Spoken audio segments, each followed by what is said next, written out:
Boa tarde. Vamos dando sequência às nossas reuniões do NAVE, que é o Núcleo Avançado de Vascular e Endovascular do Hospital Sírio-Libanês. Ele acontece sempre na última quarta-feira do mês. Todos estão sempre convidados a assistir e a trazer temas, a apresentar o que gostariam, temas controversos, casos complexos. Então, sempre eu reforço esse convite para todos que estão assistindo e depois a gente tenta disponibilizar essas reuniões ao longo do tempo pelo YouTube. Então, hoje, o tópico que a gente trouxe foi trombose de veia ilíaca contralateral após colocação de stent na transição iliocaval.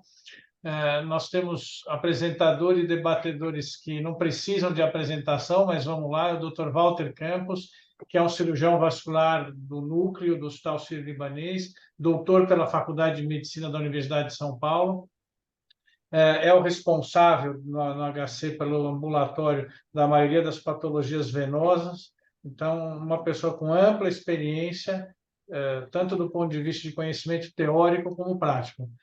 É um dos coordenadores do núcleo também, mas aí vai parecer proteção, não é? Porque realmente o tema é bacana e ele é um cara muito experiente. Vamos lá. Walter.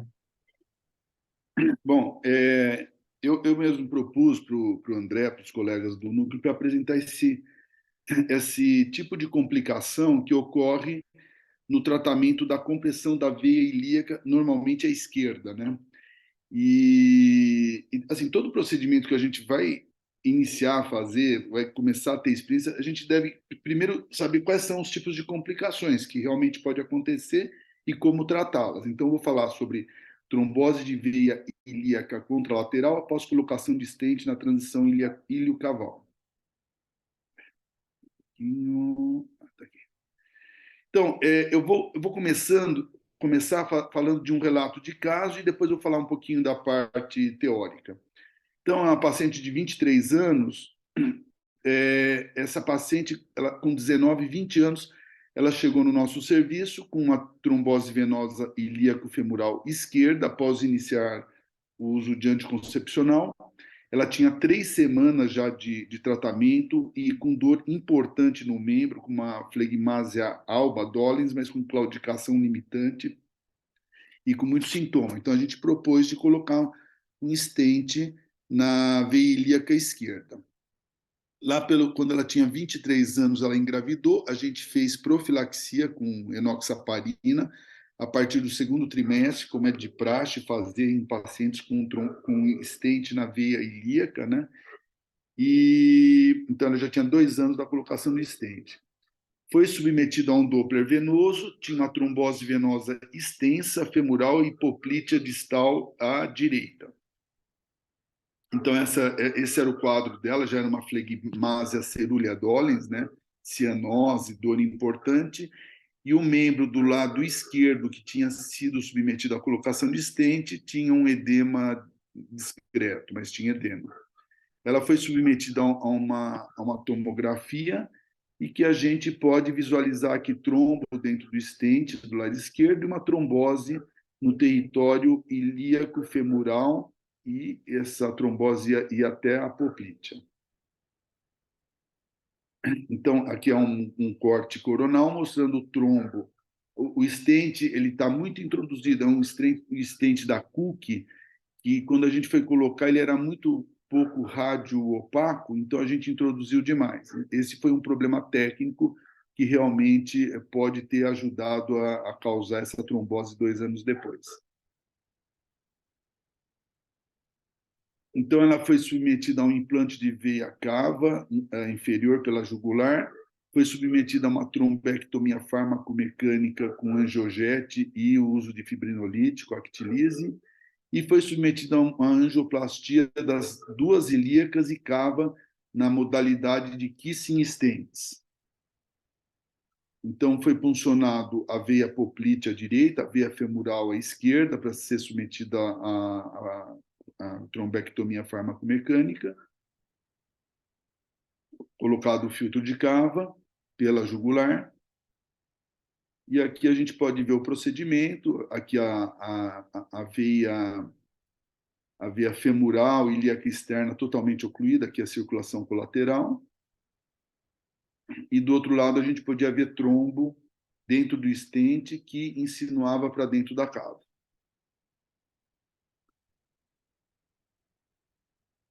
Então, aqui, após a realização da trombectomia, tinha presença de trombo ainda, e após a melhora da trombectomia, tanto do lado direito como no trombo dentro do estente, ela foi submetida à colocação desse kissing stent aqui. Então, a gente passou um estente paralelo ao estente anterior e colocamos um estente dentro do estente anterior para fazer um kissing stent dentro da veia cava.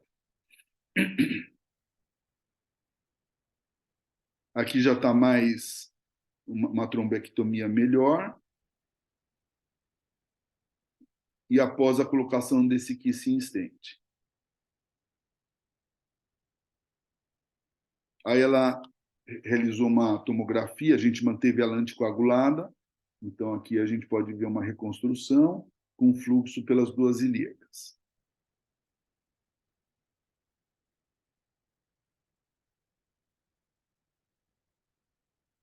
Aqui o corte axial mostrando os estentes paralelos dentro da veia cava. O paciente evoluiu bem, com melhora do edema, e a gente acompanha ela até hoje, mas a gente mantém ela anticoagulada e antiagregada.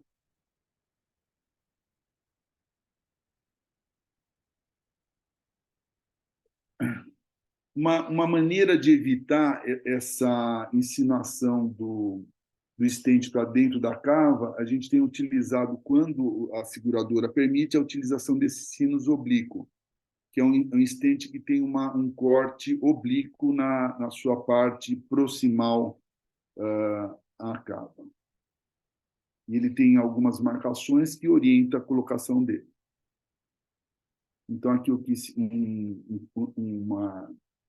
um sinus oblíquos, ele tem um corte, então, oblíquo na ponta, que evita o encarceramento da ilíaca contralateral. E aqui uma tomografia mostrando o aspecto final desse uso desse sinus oblíquo. Então, só falar um pouquinho da compressão da veia ilíaca não trombótica, né? A gente tem 3 situações, basicamente, para colocar stent em veia ilíaca. Pode ser uma compressão não trombótica, com pacientes com sintomas importantes, né?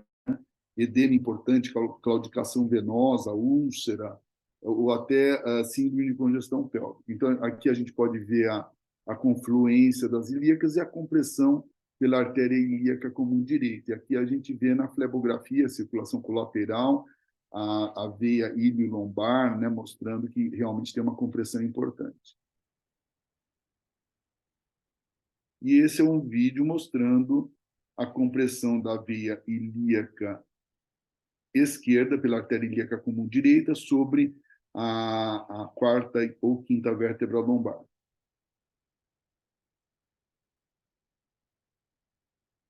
Então, normalmente o ponto de compressão é aqui, mas podemos ter pontos de compressão distal ou a veia a aorta mais curta, que acaba comprimindo a confluência das veias ilíacas. Isso são situações de compressão. A indicação, como eu falei, é de CEAP de 3 a 6, claudicação venosa, não responsiva ao tratamento. Nas obstruções não trombóticas, a gente utiliza estenose superior a 50%. E a gente tem o tratamento, aqui um estudo comparativo, mostrando lesões não trombóticas e lesões pós-trombóticas. Então, aqui nós temos uma lesão não trombótica, então uma compressão, e a gente vê aqui pelo ultrassom intravascular a compressão dessa veia. E que foi submetido à colocação do stent, a gente vê um aumento da área dessa veia ilíaca. Nós temos obstruções pós-trombóticas, então a gente vê uma estenose, esse paciente tem decúbito ventral, essa daqui é a veia ilíaca esquerda, e vemos uma estenose importante. Então, é sequela de trombose venosa. E após colocação de stent com fluxo bom.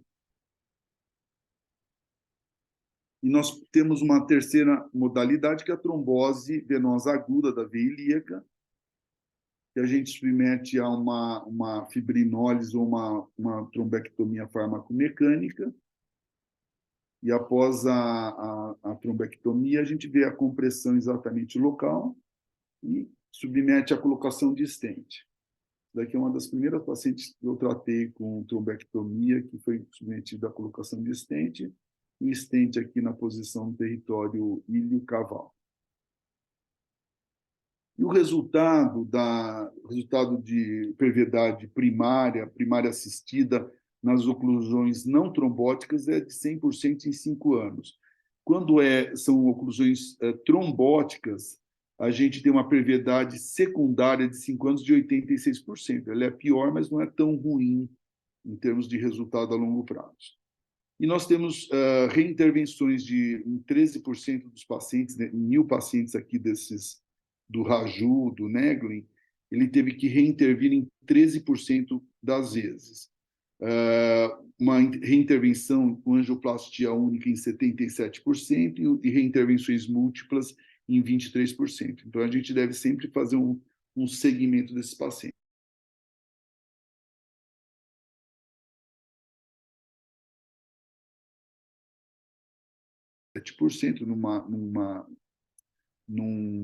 Num relato aqui de casos.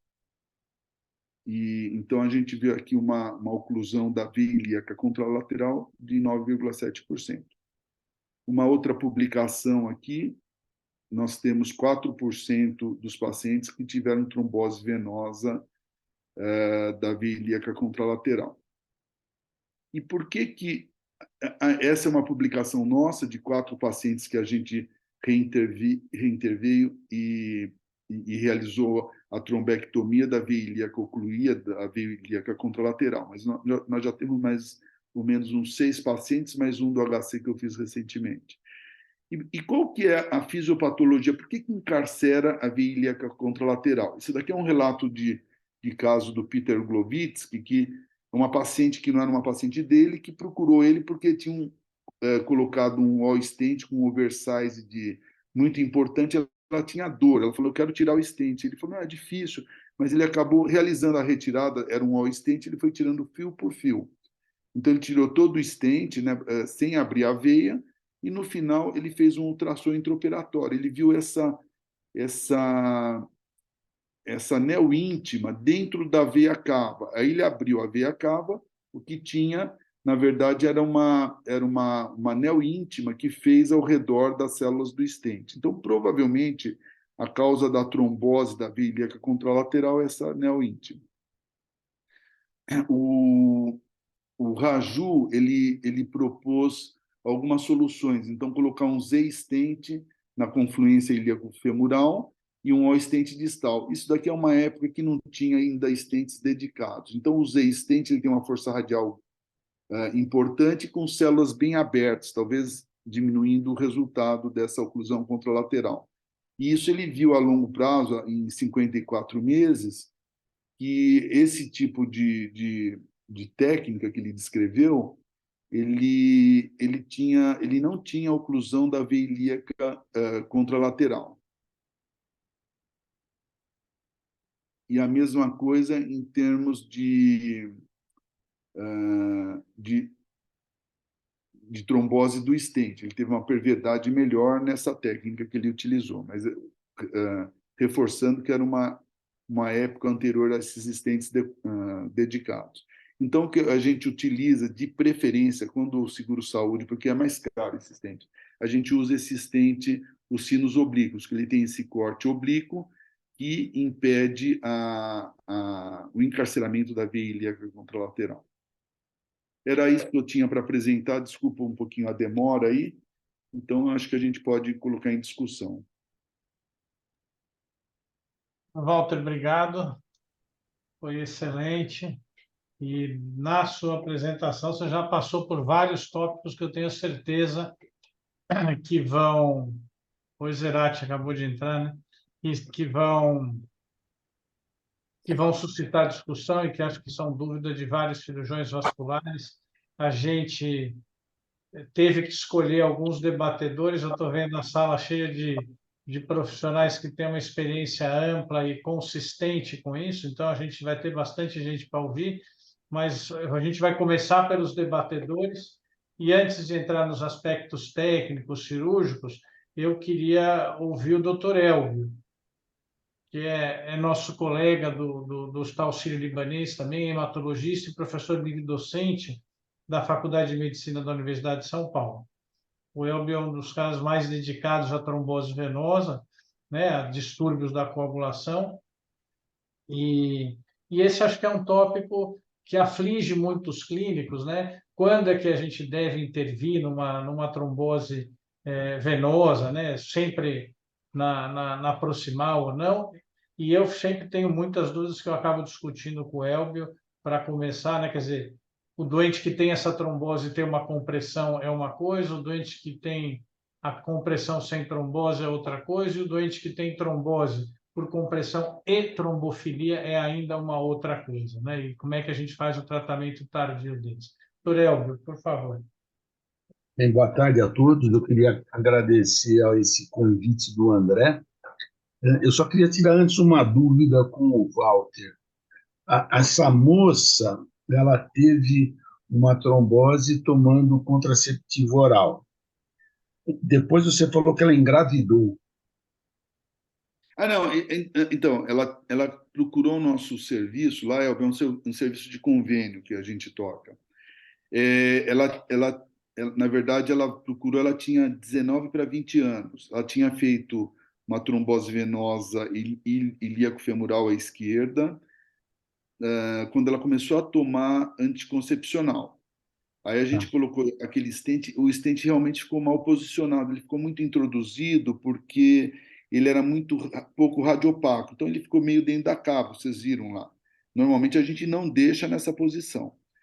E aí depois a gente manteve ela antiagregada, anticoagulamos ela por 6 meses, e depois de 6 meses a gente manteve ela antiagregada. tá. Aí, depois de uns 2, 3 anos, ela engravidou. Quando ela engravidou, no segundo trimestre, a gente começou a fazer profilaxia com Clexane, que é o protocolo para quem tem estente nessa região. E aí, no puerpério, ela voltou com essa trombose da ilíaca contralateral. Tá, entendi. Não, obrigado. Não, a pergunta foi pelo seguinte, né?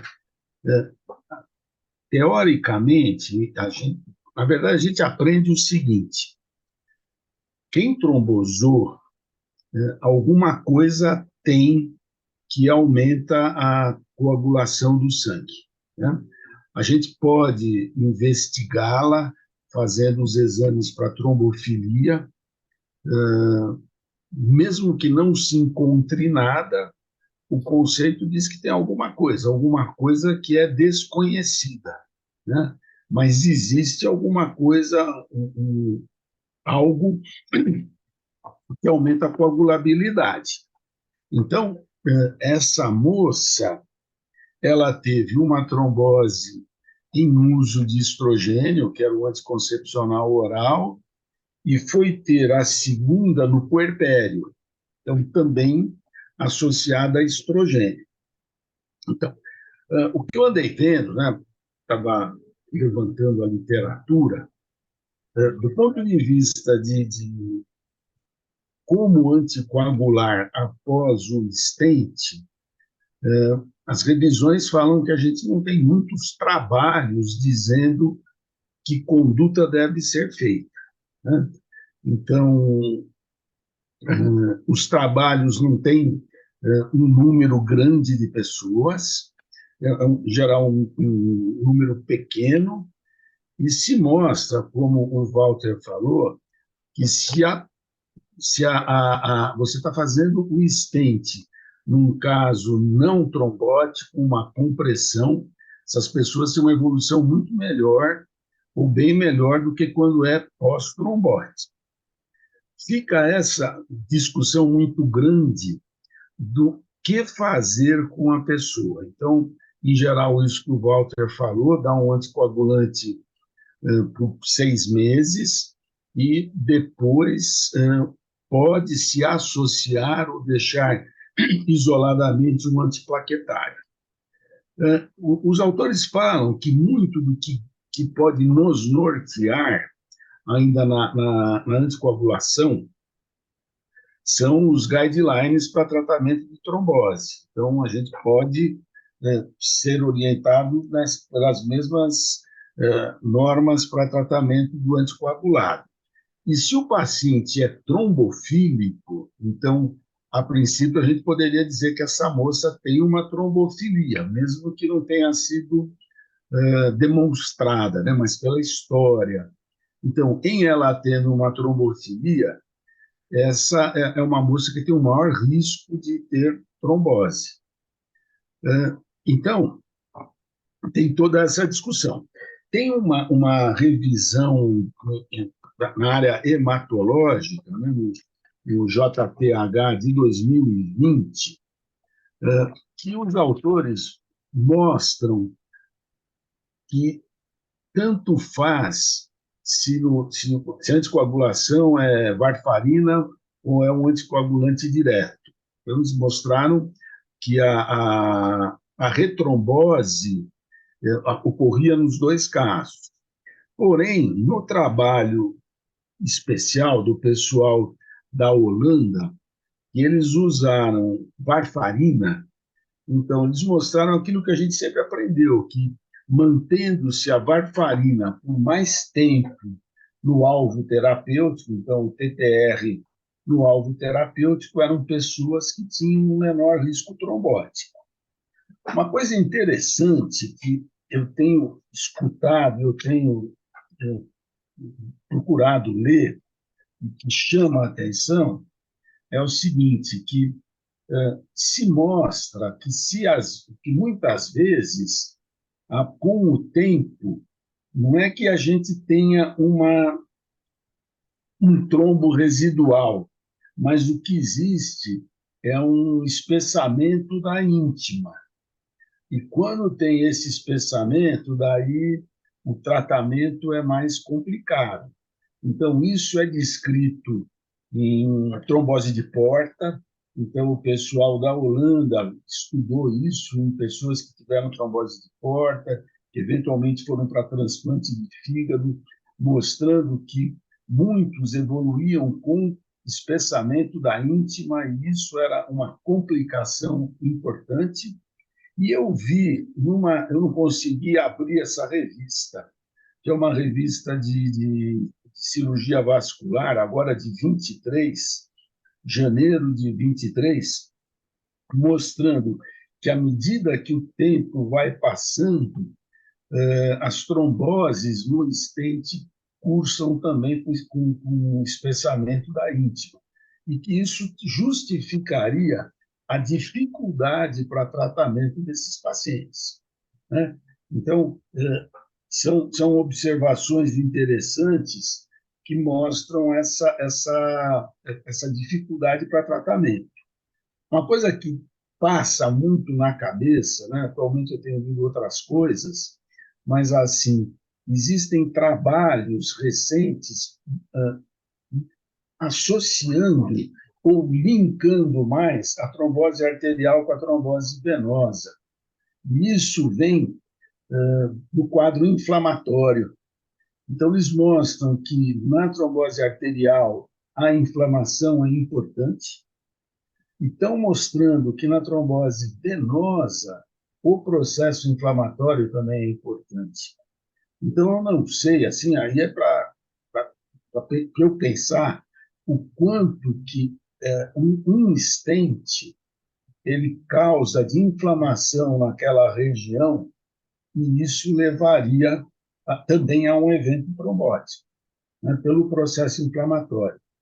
Então, o que a gente vê é isso, que se você tem você vai anticoagular, porém, se for um trombofílico, mereceria talvez uma anticoagulação intensa, talvez mais prolongada, e um cuidado grande na gestação e no puerpério. Assim, a gente aprende que gestação, o risco trombótico é 6 vezes maior do que fora da gestação. Porém, no puerpério, esse que é mais curtinho, o risco trombótico passa a ser de 15 a 20 vezes maior. Então, daí vem essa observação, que muitas vezes, na observação e indicação, que a moça trombofílica ela pode passar a gestação toda sem tomar um anticoagulante. Porém, se ela faz um procedimento cirúrgico para parto, uma cesárea, ela vai usar um anticoagulante por 10 dias de pós-operatório. E daí também vem a observação que a moça que trombosou previamente usando estrogênio, o puerpério inteiro ela fica com anticoagulação profilática, porque é um período muito importante de risco trombótico. Esse espessamento da parede venosa chama síndrome de Rokitansky, não é isso? Eu acho que sim. Veja só, eu tenho lido isso. O que tem, Walter, é assim, por que eu fui... Primeiro que eu gosto muito dessa área de trombose, né? Eu acho muito interessante toda essa fisiopatologia. Atualmente eu estou focando, por um outro motivo, o fator von Willebrand. O fator von Willebrand, que a gente sempre aprendeu como uma proteína que, quando deficiente, causa hemorragia, estão mostrando muitas outras funções que a gente está conhecendo agora. Então, ele ajuda na ligação com neutrófilos e assim por diante.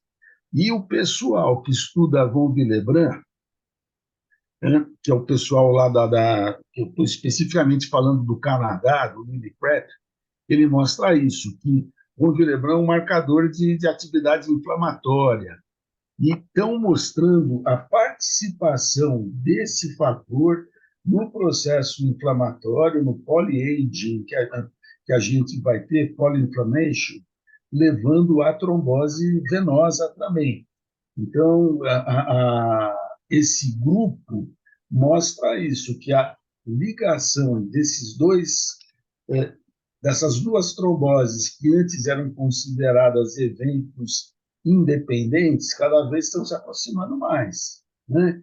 E o fator de ligação seria esse quadro inflamatório, que o von Willebrand está aí como marcador, né? Ele sobe quando você tem inflamação, e provavelmente deve ter uma ação que ajuda no evento trombótico.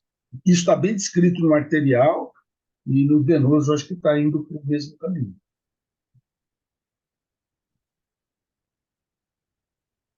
Agradecer ao doutor Elber, sempre um parceiro nosso aí, né? Um prazer ter o senhor na nossa reunião de novo, doutor Elber. E vou Todo passar meu, a palavra, Zerati. então. Obrigado, doutor Elber.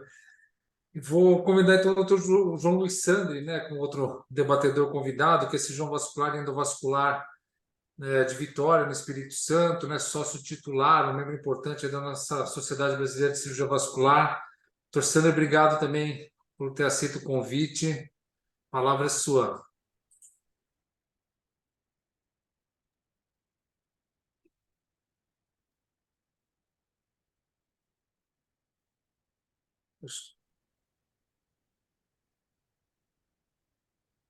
Tá no mudo ainda, doutor Sandri.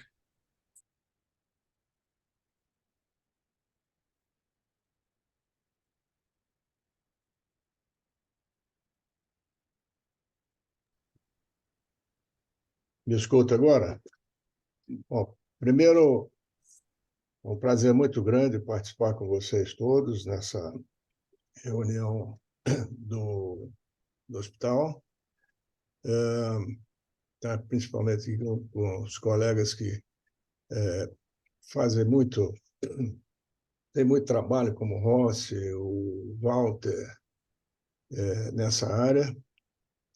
E temos aqui também o Dr. Elber, que eu vou começar dizendo que o nome da síndrome de May-Turner começou, na realidade, esse estudo todo dentro do Hospital das Clínicas de São Paulo, em 1949, com Didio. E hoje, se tivesse sido publicado, ele poderíamos estar discutindo aqui a síndrome de Didi. Bom, esse caso apresentado pelo Walter, primeiro me chamou a atenção pela extensão do stent, que ele já comentou que estava muito dentro da cava, provocando, eu chamo de enjaulamento da veia ilíaca direita. Nós tivemos um caso parecido com esse, mas não por causa do stent lá em cima. O stent atravessado na frente da origem da veia ilíaca direita, ou da confluência. E eu acho que hoje, depois de a gente ter tantos estudos, aí o Rossi também com tantos estudos sobre a síndrome, a gente evoluiu para saber que todos os locais de compressão, que isso aí começou achando-se que era somente na veia ilíaca esquerda. Era ali o cruzamento clássico em cima. Só que as duas bifurcações variam da sua coisa, ou seja, a ilíaca direita pode comprimir a cava, pode comprimir a veia ilíaca direita e a veia ilíaca esquerda, a veia ilíaca esquerda e a veia ilíaca direita também. Isso tudo, hoje, é muito melhor estudado, não só com as tomografias ou as ressonâncias, mas com o ultrassom waves. Né? Então, previamente, a gente já tem, eu queria até que o Fábio depois comentasse que ele tem mais experiência no kissing, e o Walter também, do que eu. Nós temos apenas 2 kissing venosos. E fora as recanalizações de cabo. Evidente que estamos falando aqui da síndrome de Meitern.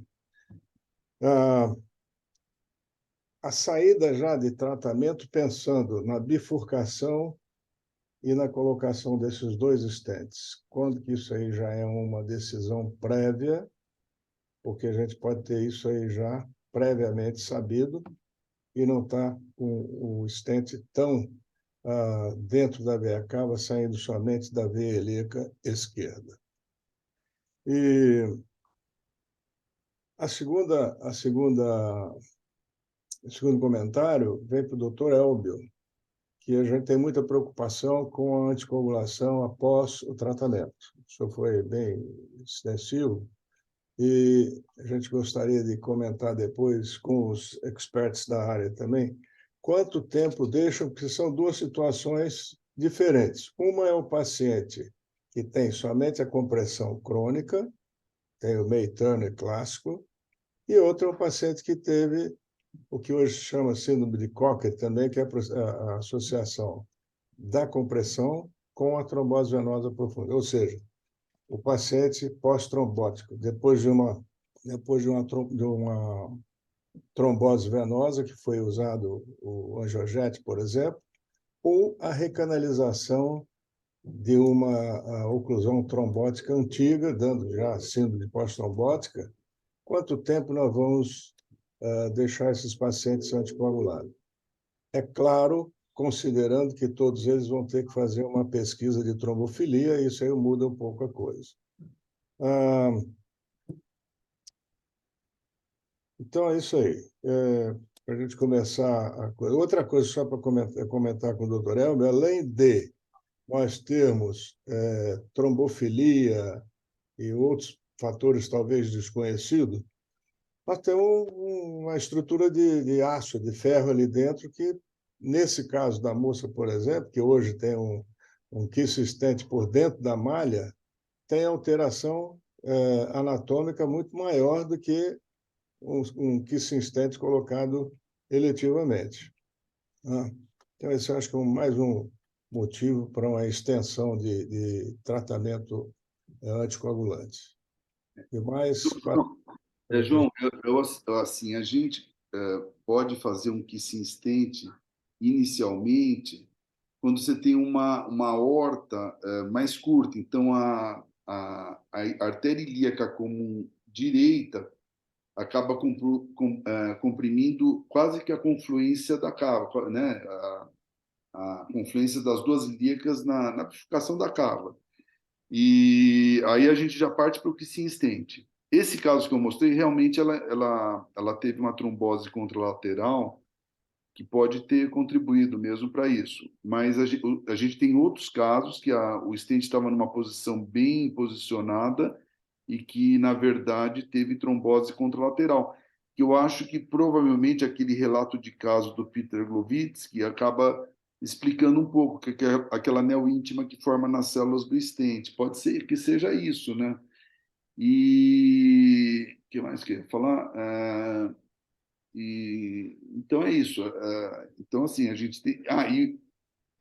Os casos que a gente colocou, os sinos oblíquos, que é a nossa preferência quando o seguro paga, a gente não teve nenhuma trombose de ilíaca contralateral. Então, essa forma de stent, eu acho que ela realmente evita. Ela foi desenvolvida porque começou a ter alguns casos de encarceramento da ilíaca contralateral.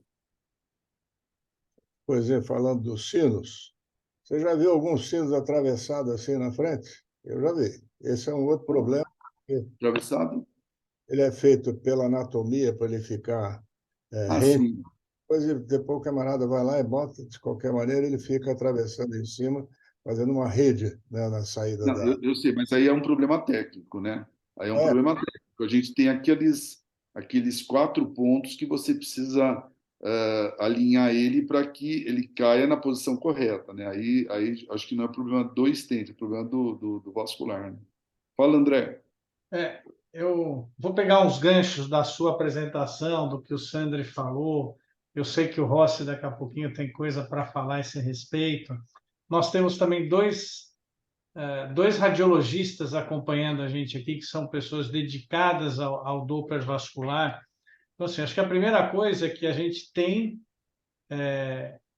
algumas coisas técnicas muito importantes para ressaltar, né? O Sandri colocou dos sinos colocado numa posição inadequada, mas antes disso, tecnicamente, também ajuda o Elvis, a gente sabe que a compressão nem sempre é exclusiva da veia ilíaca esquerda. A gente tem pelo menos 25% até 50% de compressão em outros sítios, sejam eles a ilíaca contralateral, a hipogástrica, quer dizer, isso anatomicamente já é sabido de algum tempo. E eu acho que esses dados eventualmente podem não vir do radiologista que nos assessora. Talvez o AIVOS ajude, mas assim, hipogástrica você não vai ver. Então, são dados que eu acho que quem nos assessora tem que estar alerta para poder nos entregar. Agora, com a ressonância Trix, né, isso talvez também nos ajude fazendo uma coisa dinâmica, injetando pelo pé e etc., que eu acho que é uma coisa que ainda não está completamente difundida por aí, mas que vai ajudar.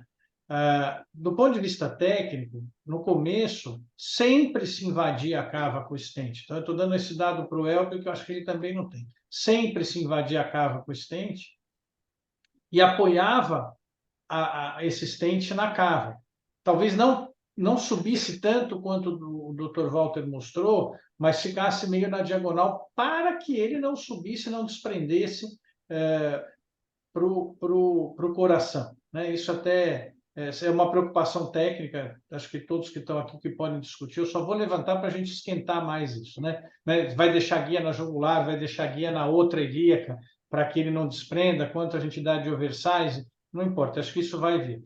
Mas o stent, teoricamente, ele acaba tendo que invadir a cava por segurança e às vezes porque a compressão é um pouco adiante daquele ponto, e se você colocar o stent muito para trás, você não trata. Então, aí fica a pergunta, né? Quanto tempo para o Elbio, para quem vai discutir tecnicamente também, quanto tempo você vai anticoagular esse doente? Vamos dizer, não tem trombose, ele só tem compressão, não é trombofílico. É só sintomático, vamos dizer assim, né? Varizes importantes, recidivadas na perna esquerda, estenoses importantes. Vai manter anticoagulado quanto tempo? Depois, essa anel íntima do stent, ela é muito comum, né? Ela é muito comum. Talvez na cava você não enxergue, porque o fluxo vai embora, mas na ilíaca a gente vê várias vezes o stent com uma camada de hiperplasia em volta, sem prejuízo do fluxo. Vai deixar antiagregado depois? Vai manter anticoagulado para sempre? A gravidez volta a ter um fator mecânico em cima do stent, não é só hormonal. Então, eu só estou jogando coisas para que a gente possa discutir. Não sei se o Fábio quer falar um pouquinho sobre as compressões fora do sítio clássico do May Turner, né? Do Didio. Bom, eu tenho cinco, já anotei 5 papeizinhos aqui, eu queria falar muito. Mas assim, primeiro eu queria agradecer, né, a oportunidade de estar aqui com vocês, né? O Walter é um cara que tem uma experiência enorme, né, que traz toda a bagagem aí, né, histórica do tratamento endovenoso, né, do sistema venoso no HC, né? Eu, quando era residente, eu acompanhei muito a carreira do Bechara também, né? Eu acho que vale a pena citar ele. E também tem o professor Sandri, que está aqui, que é um dos pioneiros, né?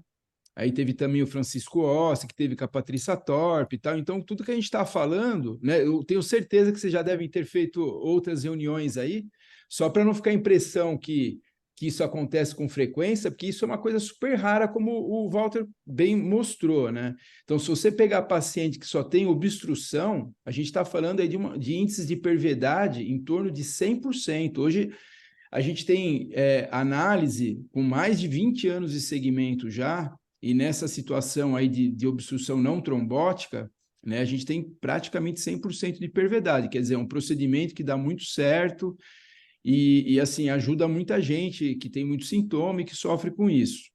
Né? Eu acho que o professor Elbio citou muito bem, né, essa parte tem gente que trombosa, né? E assim, nem todos têm trombofilia, né, professor? Que a gente está estudando há muito tempo esse assunto, né? Eu acho que dentro da tríade, né, que uma delas é a estase é que é menos considerada até hoje no desenvolvimento da trombose, né? Então, o assunto que a gente está tratando aqui é muito importante. O caso que o Walter mostrou, que foi super bem conduzido, né? Eu acho que tecnicamente, tudo, né? O que chama a atenção é que a trombose aconteceu, né, já depois, mais de 2 anos, né? E geralmente a trombose ela acontece num período mais precoce. Você vê, ela teve até gravidez, não trombosou, tal. Então, realmente, o que me chamou a atenção na imagem é que do lado direito... Bom, primeiro que do lado esquerdo, ela tinha bastante trombose entre stent e não trombosou, né? Que também é interessante. E do lado direito, na primeira imagem que você fez, você vê que tem uma colateral super bem desenvolvida que sai lá da femoral e vai lá para a cava, praticamente, né? Aquela colateral, ela não desenvolveu daquela forma porque ela quis, né? Porque ela precisou. Então, provavelmente, é aquela história, né, que eu sempre falo, esse tipo de tratamento é um tratamento que não dá para fazer sem aivos, né? Queria só chamar a atenção de um dado que também foi citado. A gente teve, graças a Deus, na nossa linha de pesquisa, lá no SUS, a gente tem acesso ao aivos, né? Então, a gente passa aivos em todo mundo e bilateral em todos os casos que a gente faz, né? Então, ó, só o extensor o citou, né, em torno de 30 a 50. Nos pacientes, né, que têm obstrução, que a gente tratou de obstrução não trombótica, 30% tinham obstruções, outras que não aquela que a gente estava tratando. Na fase aguda, 43%, muitas delas do lado contralateral, e eu considero isso aí um importante fator para a trombose, né, contralateral, quando ela ocorre, e na fase crônica, quase 50%, né? Então, realmente, aí, essa obstrução, ela está presente e a gente discute muito, né? O Walter, esse tema de trombose contralateral, né? E eu, lá no SUS, a gente só tem acesso ao all-stent. Eu uso muito o all-stent. E eu faço a mesma técnica de colocar o stent lá para dentro, na maioria das situações, né? E assim, sinceramente falando, como eu falei para vocês, né, em outra ocasião, eu vi até hoje 2 casos de trombose contralateral, Walter. Um deles foi que realmente eu comi bola, que depois eu fui reestudar, a paciente tinha obstrução do lado direito, devia ter tratado com double barrel, eu não tratei. E a outra era uma paciente que tinha tido várias tromboses, que tinha obstrução bilateral, flebosclerose, né? E que tinha obstrução também, né? É muito raro acontecer, né? Na literatura fala entre 0 até 15%, né? E geralmente ela ocorre nesses pacientes mesmo de síndrome pós-trombótica.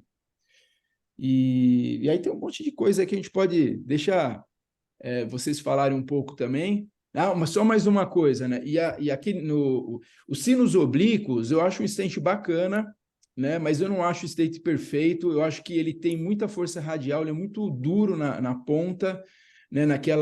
Nem sempre esse princípio, né? Como vocês citaram, quando a bifurcação ela é muito alta e ela acaba cruzando a veia cava, né? Você não faz muito sentido usar. E eu tive já alguns casos no consultório que ele desenvolve tipo uma fibrose mesmo, né? Pelo processo inflamatório que provoca aquele stent duro na confluência e acaba obstruindo o lado contralateral também. Não de trombose, mas eu já tive casos que a paciente era assintomática, inclusive até uma colega médica que eu tratei recentemente, né? Que desenvolve essa fibrose e acaba obstruindo o lado contralateral e o paciente passa a ter. Eu acho que é um stent bom, mas não para todos os casos, né?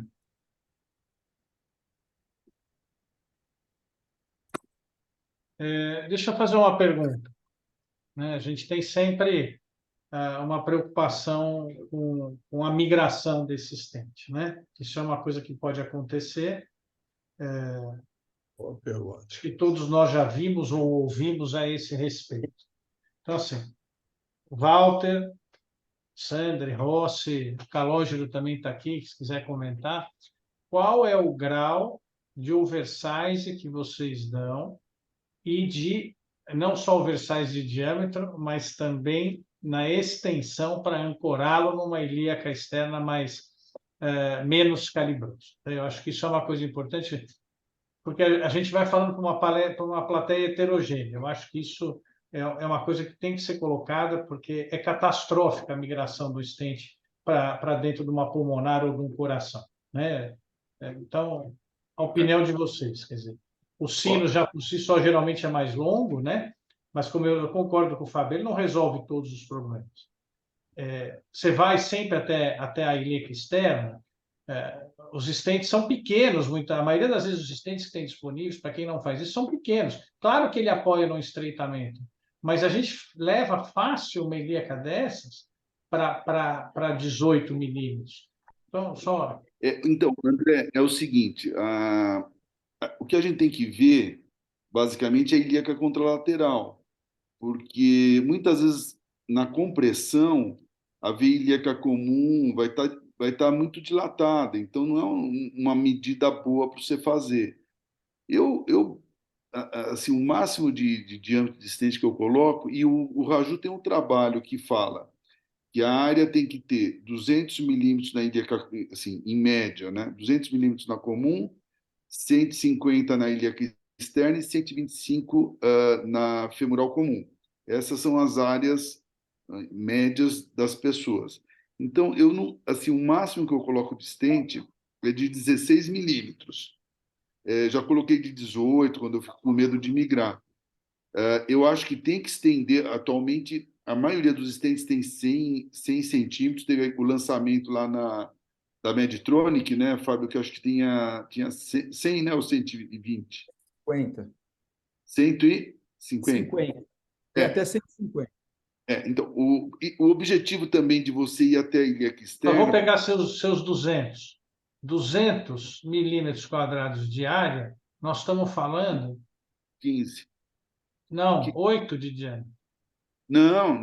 8 de raio. 16, 8 de raio. 16 Isso. de diâmetro. Isso. Isso. Não, só para... Não,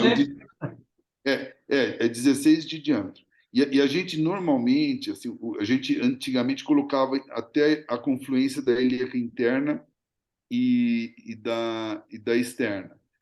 Aí você tem um problema hemodinâmico, porque o stent acaba tendo uma dificuldade no fluxo. Então, porque a ilíaca ela vem alta assim da comum, e aí ela desce para a externa e sobe para a femoral. Então, atualmente, a gente faz aquela curvinha, a gente vai para a externa. E basicamente é isso.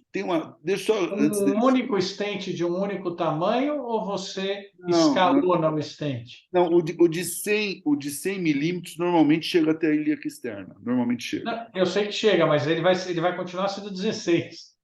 Mas aí ele vai ficar com um diâmetro menor na externa. Você não vai dar uma balonada para ele chegar a 16. Mas eu coloco um stent só. Se precisar estender até a femoral, eu coloco um de 14 em síndrome pós-trombótica. Tem uma pergunta aqui do Antônio, Tonico. do Tunico. No Eu que levo. insiste como ter certeza que o guia contralateral não passou no meio da malha do stent que está invadindo a cava? Muitas vezes, normalmente a gente sobe com o fio guia dobrado. O fio guia dobrado ele vai passar paralelo ao stent. Mas a gente já teve caso que não conseguimos passar paralelo a esse stent anterior. A gente passou por meio da malha, demos uma dilatada, arregaçamos a malha e fizemos o kissing stent por essa malha que foi arrebentada com o balão. Então, isso é uma técnica descrita, tá? Então, foi a solução para esse caso. E, Vinícius, depende, stents de nitinol não há necessidade de oversize, diferente do all stent. Isso que o Vinícius está falando também. Que os de nitinol, você não precisa de um oversize, né? O all stent, normalmente, você precisa. E o all stent eu já usei bastante no HC, o Fábio usa bastante lá no Dante Pazanese. É um stent difícil, porque ele enxaruta e às vezes ele fica fino na ponta e às vezes ele tem uma extensão porque ele é muito Ele alonga mole. se ele não abrir para o Alonga, diâmetro. isso. Ou ele E não é encurta como você gostaria, né? isso. Eu vou voltar para o Elvio. Ouvindo tudo isso, né, que a gente tem que invadir a cava, atrapalha o fluxo do outro lado, tem compressão do outro lado. O doente não trombofílico, sem trombose, que você vai lá e trata uma estenose que hemodinamicamente está trazendo prejuízo. Você vai manter ele anticoagulado? Quanto tempo?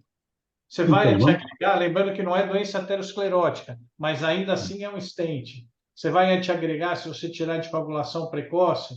Vai anticoagular quanto tempo depois de colocar o stent? tá.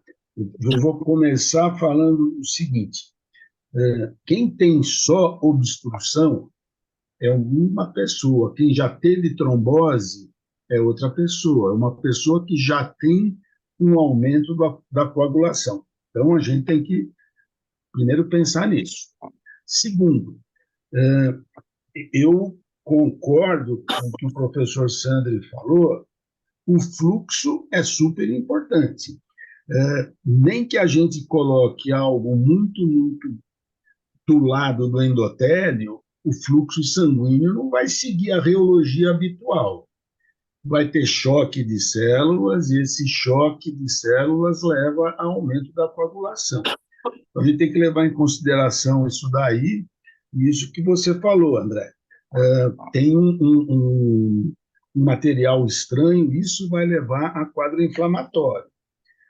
Aproveitando o que o doutor Fábio falou, a gente aprende, pelo menos eu sempre aprendi o seguinte: quem já teve uma trombose tem uma trombofilia. Eu posso não identificá-la, mas é uma pessoa que hipercoagula. Não posso falar que hipercoagula, mas tem uma coagulação mais ativa do que quem nunca trombosou. A gente consegue, claro, distinguir um do outro, porque um trombosou, o outro não. Mas ele tem algo que aumenta a sua coagulabilidade. E essa pessoa, frente a um fator desencadeante, aumenta mais e pode trombosar. Então, essa moça, que é interessante, ela teve uma trombose usando anticoncepcional, foi tratada, tomou anticoagulante por 6 meses e ela passou, pelas minhas contas, 1 ano e meio sem ter nada. E ela só foi trombosar novamente quando entrou em contato com estrogênio, pode ter tido o efeito mecânico que o André falou, do útero maior, né? Então, essa hipercoagulabilidade do puerpério. Então, algo ela tem. Se a gente fosse pensar em tempo, então, normalmente, o que a gente vê na literatura, 6 meses, André. Porém, se mostra que os estudos com anticoagulação e stent venoso faltam trabalhos. Isso são dados que a gente tem. Então, isso é observado, os trabalhos deram 6 meses e não tem nenhum trabalho que você possa pegar e fazer um comparativo. Agora, quem é trombofílico, então demonstrou que tem uma trombofilia, e daí vem essa história, se ele trombosou, tem uma trombofilia, a gente pode não identificá-la, pode ser, então, que tem, né? Porque tem algo que aumenta a coagulação dessa pessoa. E se é algo não identificado, talvez não seja tão trombogênico quanto uma antitrombina presente, uma deficiência de antitrombina, uma mutação do 5 em homozigose, uma dupla heterozigose, diferente. É diferente, por exemplo, se você encontra um anticorpo antifosfolípido. Isso é super trombogênico. Então, é uma pessoa que vai ficar descoagulada ad eterno. Agora, se ela não tem nada, é a primeira trombose, seguindo a guideline de tratamento de trombose... Sem trombose. Não, Sem então... trombose. Só a então, colocação do stent com a resposta inflamatória que ela gera. Então, daí, André, a gente teria que ver se existe uma redução desse processo inflamatório. Através do quê? Eventualmente um dímero D. Dímero D, ele é marcador de inflamação. A gente está usando demais até o dímero D e a gente não sabe interpretar, mas ele marca a inflamação, não obrigatoriamente trombose. Será que tem algo mais sensível? Pode ter. Fator 8 aumenta com inflamação, fator von Willebrand aumenta com inflamação, mas isso não tem nenhum trabalho que fale, o 8 tem. O 8 tem, tanto que o Sam Schumann publicou, não faz muito tempo, tromboses em pacientes com doença inflamatória crônica, mostrando que quem tinha doença inflamatória crônica e tinha fator 8 aumentado, retrombosava mais frequentemente. Então, é isso que ele coloca. Então, fator 8 foi importante na doença inflamatória e pode ser um marcador inflamatório. A gente pode pensar em outras coisas, André, que é aquela história que a gente tem. Uma trombose não provocada. Então, uma pessoa ter uma trombose não provocada é mais trombogênico do que quem tem uma trombose provocada. A gente sempre separou, muito bem separado, assim, né? Uma trombose pós-cirurgia tem um risco de retrombose muito baixo. Uma trombose pós-anticoncepcional é maiorzinho, né? Então, o que se mostrou há 2 anos atrás, ou pelo menos se propôs, é que isso daí não é uma coisa separada, mas é uma inclinação. Então, os riscos trombóticos vão aumentando progressivamente. Foi proposto. O Prandoni, sempre, uma vez eu assisti o Paulo Prandoni dando uma aula meio à vontade, ele falando assim, olha, você trata uma moça que trombosou com anticoncepcional e você para de tratar depois de 6 meses. Mas, depois de uns anos, você vê essa moça trombosando novamente. Então, daí vem esse conceito. Será que a trombose não é uma doença crônica que a gente tem que ficar atento? Será que é esse processo inflamatório? Então, eu acho que nessa moça que você fala assim, ela teve só uma compressão, ela não trombosou, ela tem uma manifestação da compressão, né? Edema, peso, seja lá o que for, e você põe um stent, ela vai ser muito menos trombogênica do que quem já trombosou. Talvez esses 6 meses de observar. Depois, a gente vai deixá-la com um antiplaquetário. Isso vem do quê? Vem de trabalho com artéria, onde o fluxo é muito mais rápido e a plaqueta é muito importante. Isso a gente tenta extrapolar para a veia. A gente não conhece todo esse fluxo de comparação de risco trombótico por esse fluxo mais lento. Porém, será que vale a pena? quanto tempo? Será que a gente vai deixar só até reendotelizar 6 meses, 1 ano e depois para? Ou um tempo mais prolongado? Não tem trabalho. Eu acho que a gente vai ter que ver a pessoa, se a gente puder ter algum marcador que tem um quadro inflamatório, se eventualmente turbilhonamento, que a gente não consegue ver. Então, o Antônio Sérgio está aí, né? Eu estava vendo, até queria mandar um abraço para ele. Mas se a gente conseguisse ver turbilhonamento, ajudava muito. Se a gente conseguisse ver velocidade de fluxo, então, assim, vou sair daqui da perna e vou lá para a porta. Quem trombose importa? Quem tem fluxo lento. Se o fluxo não está lento, não vai trombosar. Tanto que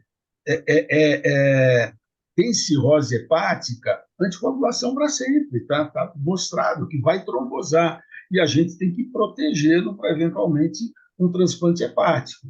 Então, eu acho que tudo isso tem que ser avaliado no paciente, e a gente não tem todas essas informações de maneira fácil.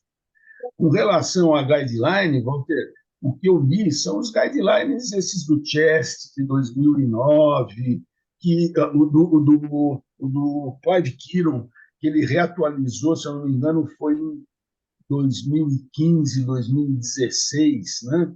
Quando ele fez a reatualização que está num CHEST, que ele reviu só a parte de trombose, não aquele CHEST que tinha todas, arterial, venosa, gestação, criança, doença arterial periférica. Pena que o Kiron morreu, né? Que ele era um cara super importante, tanto que a partir dos trabalhos do Kiron veio essa história de tratar no mínimo 3 meses, de 3 a 6, a gente não sabe se funciona, assim, se tem vantagem.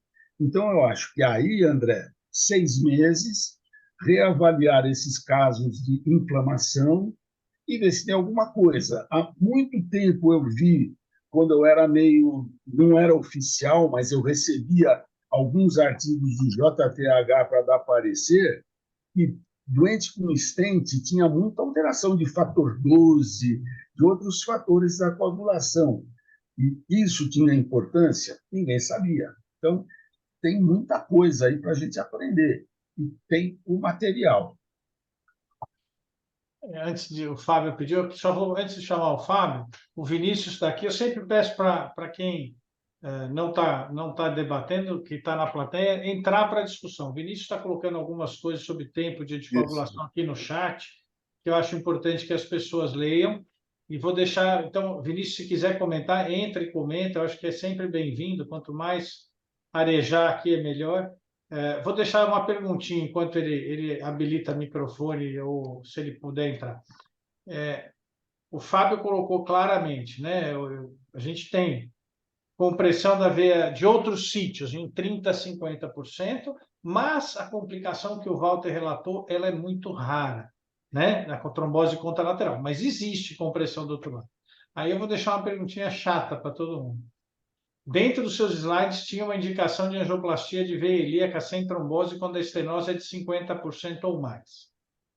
Eu vou deixar para vocês a pergunta assim, o doente assintomático, com compressão da ilíaca, porque quando a gente procura, a gente acha.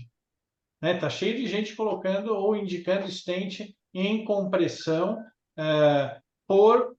para evitar trombose. Quer dizer, doente não trombofílico, com compressão, estenose importante, vocês tratam? Não, de jeito nenhum. Não, eu acho importante porque, veja, a gente vai começar a ver de tudo. Quer dizer, eu já vi indicação de doente sintomático Nossa. só porque tem uma estenose importante. Não, de jeito nenhum. Eu já vi caso que o cara colocou um stent, teve trombose contralateral. A paciente passou comigo, uma trombose crônica contralateral, e ela não tinha indicação do primeiro stent, saiu com a trombose contralateral e o colega não tratou esse problema que ele criou. Então, quer dizer, não trata de jeito nenhum, né? Você trata como paciente. No TICRAC está aí também para a gente discutir essas mesmas coisas. Vinícius, você que Fala entrou aí, aí. Vinícius. A sua pergunta é: a única certeza que a gente tem de veia é que você nunca deve tratar assintomático, né? Isso aí é a única certeza que tem, o resto tudo é discutível. Em relação a essa questão do anticoagulante, isso assim, não tem consenso, o professor Elber falou, então a gente não tem mesmo, mas assim, o que a gente discute com outros colegas e vê de trabalhos, assim, não trombóticos, recomenda-se anticoagular após colocação de um stent numa compressão de 4 a 6 semanas, né? E a preferência é por enoxa, porque a gente não conhece direito ainda os DOACs, quanto a isso, quanto a stent, etc. Tem um problema quando é válvula, né? Tem tudo aquilo, e tem um medo disso acontecer com stent.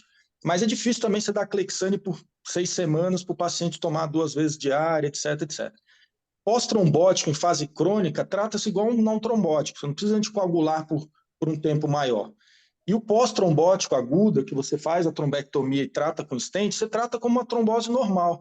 O que se discute é se você faz uma fase de extensão, né?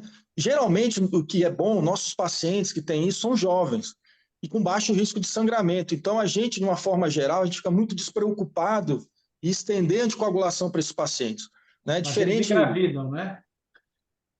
Exato, tem tudo isso, né? Mas assim, a gente discute, mas conversa, a maioria fica tratando, né? E o paciente que tem, igual esse caso do Walter, 2 tromboses, a gente trata como quem tem 2 tromboses. Discute se tratar perene, anticoagulação perene, né? E por nossa sorte, os pacientes são jovens e a gente tem visto quase 0 de sangramento, né? Então, basicamente, é isso. Só rapidinho, veja só, eu acho que a enoxa tem um fator a mais, né? Ela é anti-inflamatória. E você está dando numa fase que o doente está mais inflamado. Então, eu acho que é legal, eu acho que é legal. E eu acho que vai ajudar. E não vai, e essa inflamação, toda inflamação aumenta a coagulação, toda coagulação aumenta a inflamação, vai virando uma bola de neve. Então, se a gente pode não inflamar, ótimo. Eu acho que por isso que a enoxa vai bem.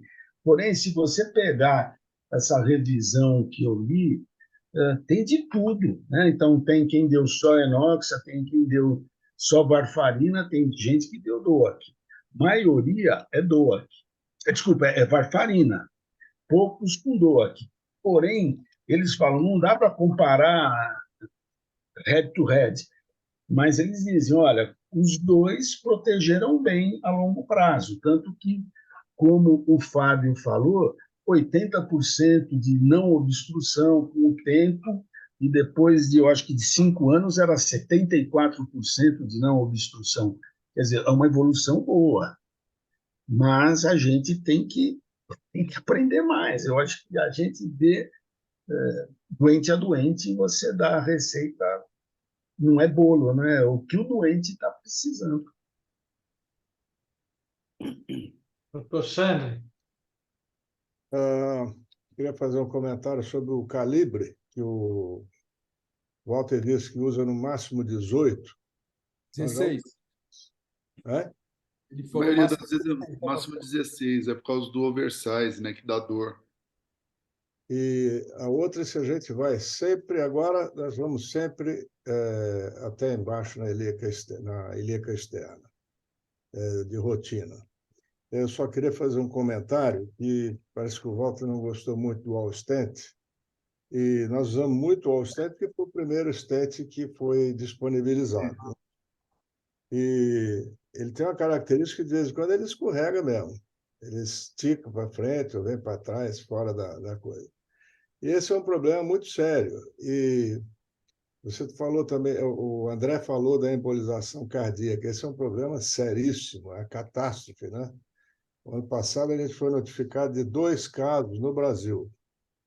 E pior, a maioria dos stents utilizados hoje são stents de etinol. Quando se trata de wall stent, o wall stent ele é facilmente capturado e ele é encapado em qualquer introdutor de grosso calibre, você traz ele para fora. Já o nitinol, ele quebra todinho. O nitinol não dobra, não faz nada. O nitinol quebra em vários pedaços. Então, vocês pegam um stentzinho pequeno, nitidol, faz um teste e vê como é que vocês vão quebrar isso aí. E se está dentro do coração, só tem uma coisa: tem que abrir o coração e tirar. Por isso a catástrofe. Mas foi muito boa a discussão da anticoagulação. Está aqui com vocês todos também. Fábio, eu te interrompi. Tá, eu vou fazer só uma consideração interessante. Teve um trabalho, professor Elbel, que eu achei na literatura, que são poucos, né? Mas teve um trabalho em rato, que o pessoal pegava o ratinho, provocava uma trombose e analisava o que acontecia com a veia cava, né? E com 24 a 48 horas após o contato desse trombo, né, ele já tinha alterações inflamatórias irreversíveis na parede, né? Então, a gente vê a importância, né, porque tem paciente que é mais inflamatório que outros, tal, né? Mas, de toda forma, né, ele causa realmente uma retração cicatricial, que é a flebesclerose, e que tem uma repercussão hemodinâmica aí, uma consequência crônica, mesmo nos pacientes que recanalizam totalmente, que é raro também no segmento ilíaco, né? Outra coisa que, em relação ao tamanho do stent, eu tenho uma preocupação muito grande, né? Eu analiso muito bem isso, eu hidrato bem o doente. Hoje, uma coisa que eu faço sempre, eu peço para o paciente fazer uma valsalva enquanto eu estou com o AIVUS lá, porque quando ele faz a valsalva, que realmente você vê até o diâmetro que essa veia ilíaca ela vai atingir. Né? Se você coloca um stent menor que esse diâmetro e ele der uma tossida, carregar uma sacola, esse stent vai migrar. Então, é muito importante o diâmetro. O Walter citou muito bem, né, que o Dr. Raju, ele mais ou menos norteia, né, quais são os diâmetros e as áreas para cada território que a gente trata. O all stent, geralmente, eu nunca, é muito raro eu usar menos que 18, né? Geralmente eu uso 18, 16 e 14, então 18 na ilíaca comum, 16 na externa e 14 quando vai até... Agora, o problema é que os stents de nitinol, realmente, eles não têm esse efeito de mola. Então, é muito mais importante você determinar muito bem o diâmetro. E também um outro problema que o Walter citou, stent de nitinol, se você faz um oversize muito grande, ali na região da coluna, da confluência, ela dói. Isso é um problema. Então, também é muito bom o stent de nitinol, mas ele exige uma maior precisão do que a gente precisava ter quando a gente usava só o stent, né, que é um fator importante. Em relação ao anticoagulante, eu acho assim que eu não faço isso, mas lá fora o pessoal... Porque assim, o que é só compressão, isso aí você pode deixar até sem AS. O Dr. Raju, por exemplo, ele deixa AS um mês e depois, se o paciente está sem sintoma e não tem obstrução, ele tira o AS, ele deixa, né? Em alguns casos, ele coloca AS mais clopidogrel, mas também sem evidência nenhuma. Agora, os pacientes de síndrome pós-trombótica, aí é muito difícil a gente responder, e eu acho muito difícil a gente chegar a essa resposta, é uma questão de bom senso, né? Se você pegou um paciente que tinha uma síndrome pós-trombótica mais bem localizada, você colocou o stent, abriu, paciente melhorou dos sintomas, Doppler está normalzinho, faz o padrão, que é estender esse anticoagulante aí até 3, 6 meses, e vai seguindo, né, com análise clínica e o exame ultrassonográfico e o exame não invasivo. Mas, assim, na grande maioria dos pacientes, eu concordo com o Vinícius, né? A gente vai ter que usar anticoagulante, aí, pelo menos em dose reduzida, para o resto da vida, porque não existe pior coisa do que um stent de nitinol, principalmente, ocluído, que você não abre mais. É muito difícil abrir. E quando abre, a gente não tem solução a longo prazo para manter a perviedade desses stents. É uma complicação grave. Infelizmente, eu vou ter que... E a gente vai ter que interromper já estamos... São praticamente 2h25, né? É um tópico bem palpitante, acho que a gente tem muita dúvida, está todo mundo aprendendo, né? Os stents estão mudando, nós estamos indo para stents dedicados, eles têm conformações diferentes, células diferentes, né? Talvez o all-stent tenha uma célula mais fechada, os stents venosos hoje são diferentes, né? Com um fio único. Quer dizer, a gente tem muita coisa para aprender, para discutir, a gente vai voltar. A síndrome compressiva intraabdominal não é a primeira vez que a gente discute aqui no núcleo, nós vamos com certeza voltar. Eu queria realmente agradecer todos, professor Elbio, o Sandro, o Fábio, o caso do Walter, que esquentou toda essa discussão. Antes de a gente parar, queria só lembrar a todos, parabenizar o André Cime, que é aniversário dele hoje, ele está aqui assistindo a gente. Isso aqui também é um grupo de amigos, mais do que tudo. Parabéns, André. Então, eu quero agradecer, falar de novo que está aberto o grupo para quem quiser trazer casos, tópicos para serem discutidos. Essa reunião é sempre na última quarta-feira do mês, da 1 às 2, virtual, quer dizer, é fácil a todos participar. Então, eu renovo esses votos, agradeço de novo. Desculpa ter que interromper, a gente podia passar a tarde toda discutindo tanto coagulação, stent, veia, mas a gente tem que interromper. Walter, obrigado. Sandra, obrigado. Agradeço a todos. Obrigado. Foi uma honra. Um abração. Tchau, doutor Sandri. Abraço. Parabéns, André.